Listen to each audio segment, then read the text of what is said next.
Samantala, dumako tayo sa ibang mga balita. Binigyan diin ni Pangulong Bongbong Marcos na walang puwang ang paninira sa bagong Pilipinas.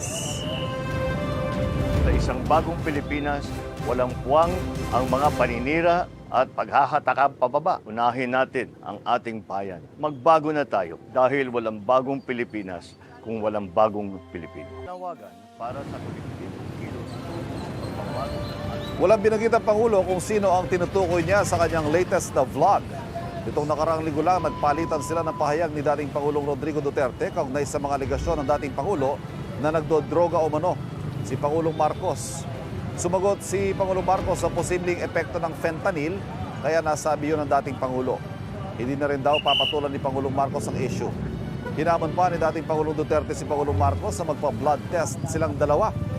Itinanggi na ng Philippine Drug Enforcement Agency o PDEA na nasa drugs watch list nila si Pangulong Bongbong Marcos.